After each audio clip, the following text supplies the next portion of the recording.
Hello, U.S. history. Welcome to another Varela's videos. Today's notes are going to be on the Spanish-American War. So this is actually a war that takes place in 1 year. It is 1898. So let's get started. So looking at the Spanish-American War and where it's located, let's just set up the stage. We're looking at the late 1800s. Spain actually controls Philippines, Puerto Rico, Cuba, and you can see on this map here, Cuba is right here. It's just about 90 miles south of Florida. Here is the Panama Canal, which we will talk about also in this unit, and Puerto Rico. So not far from us at all. So Spain has had those territories basically since the Spanish colonization of the late 1400s. So they've been there and their presence is very strong. American companies have begun to look at Cuba as a possible new marketplace for American goods. Plus, the sugarcane industry in Cuba looks to be something the Americans want to invest in. So, at the end of the 1800s, we, as the United States, have been starting to look at Cuba as a potential marketplace slash area that we might want to have a bigger interest in. Okay. Fast forward to 1898. Cuba wants to rebel against Spanish rule. They would like to be independent. There's chant Cuba Libre, so free Cuba, liberty for Cuba, becomes very popular. It also becomes popular in the United States. Americans feel that they have begun to settle in Cuba, and some of their property has actually been destroyed in Cuba.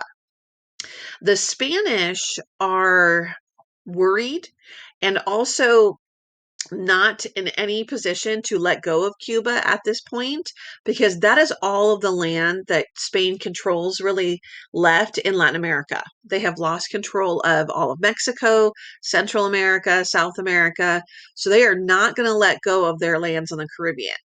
But as I said earlier, American property gets destroyed in these protests in Cuba against the Spanish. So the Americans use this property destruction as a way to kind of get involved in this Cuban rebellion. And we also are very sympathetic to what Cuba is fighting for because we understand what it's like to have an oppressor. We fought against the British. So, of course, we're going to help the Cubans fight against the Spanish. The French helped us win our independence. So many Americans want to help Cuba win their independence from Spain. But before you think, oh, we're so great, I will tell you part of our motivation is the freedom, of course, but part of it is also business. We feel that we could have a much better trade relationship with Cuba if Spain is out of the picture. All right, so let's look at like I said, it does remind us of our own revolution. It basically, this story feels very familiar to the United States. Economic interests. I wish I would have pressed all the way down for you. Sorry about that.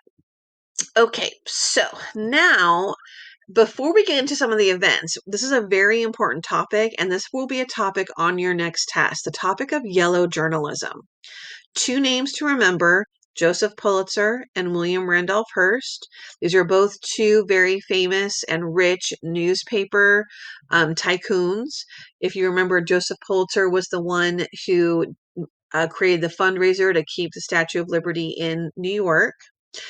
They want to sell newspapers. And so, on purpose, they're going to encourage their newspapers to exaggerate any Spanish atrocities, if there are any headlines that make Spain look bad, because these two men want a war. If there is a war with Spain, newspapers will sell. Think about it. There is no radio yet. There's definitely not any television yet. So people's only source of information is the newspaper. So they want to encourage and sort of stir up these emotions for business. That is the only reason. And by the way, check out this kid right here. This is a famous cartoon that became popular, very racist, obviously, and obviously poking fun at Asian cultures, especially Chinese, it looks like. So, yeah, it's a little racist, the name too. Sorry about that, but it's real. And the idea of yellow being, well, we'll talk about the Philippines in a moment, but this idea of trying to connect and stir up these emotions to also win more lands overseas. So yellow journalism and imperialism go together. I want you to remember this word. I don't know, I know the type here is a little bit interesting, but yellow journalism is going to fuel something called jingoism, and that's Jingoism. Jingoism is a very aggressive form of nationalism. It's almost like where it becomes you love your country so much, you also start to hate other countries in the exact same way. So it's a little frightening, but jingoism is not patriotism. Patriotism is love for your country, and that's amazing. Jingoism is a little frightening. It also makes countries sometimes do bad things. So a yellow journalism is definitely stirring up this jingoism. Jingoism is going to be on your test. Okay, let's talk about the USS Maine. So the USS Maine, you can see it here, it's like a real picture, was a US battleship that was stationed in Cuba. And it is actually going to have this massive explosion on February 15th, 1898. So the ship is the explosion was actually seen from it was right there in Havana Bay. So everyone saw it.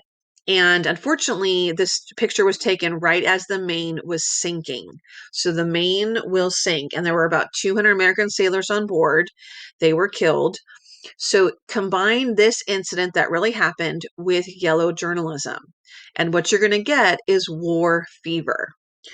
The newspapers will print headlines all over the place that say, "Remember the Maine." And they automatically blame the Spanish for blowing up the USS Maine. It had to be retaliation for the Americans siding with Cuba and supporting Cuban independence. So in 1898, in February at least, the belief is that Spain has now attacked us. So we must get revenge. Side note, USS Maine probably blew up when they eventually went down to the wreck is still there, or it was there. I think it's actually been exhumed.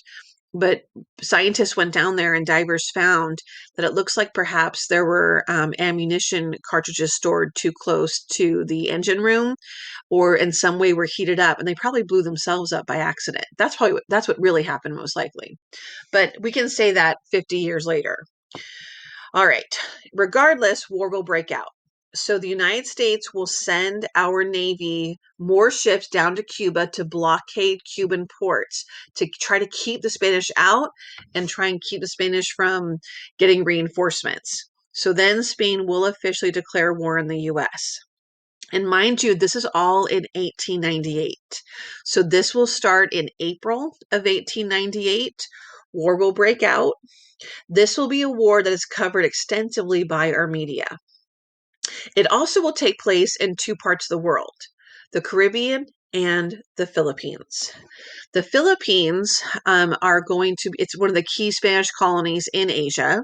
So our American military efforts are led by George Dewey. So you can see him pictured here, with the help of many Filipino nationalists like Emilio Aguinaldo, who is also pictured here. And if you were the Philippines, you are thinking it's the same story as Cuba. Cuba's fighting for their independence from Spain. The Philippines are fighting for their independence from Spain. Well, let me tell you, Cuba is going to get their independence, but the Philippines will not. So Cuba, so since we're now back to the Caribbean, you can see a picture here. This is actually soon to be President Theodore Roosevelt. He's not president yet. Cuba is going to basically be fought both on the ground and with the Navy. So you have General Shafter and his troops. You have Theodore Roosevelt and his famous Rough Riders.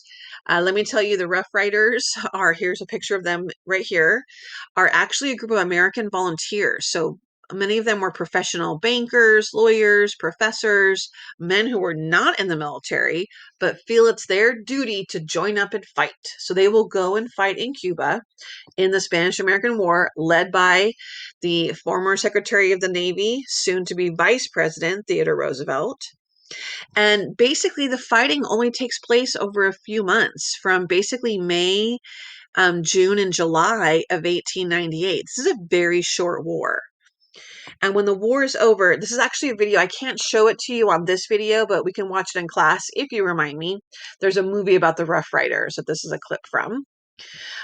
There's a treaty that will be signed, actually the same one as the American Revolution title, the Treaty of Paris.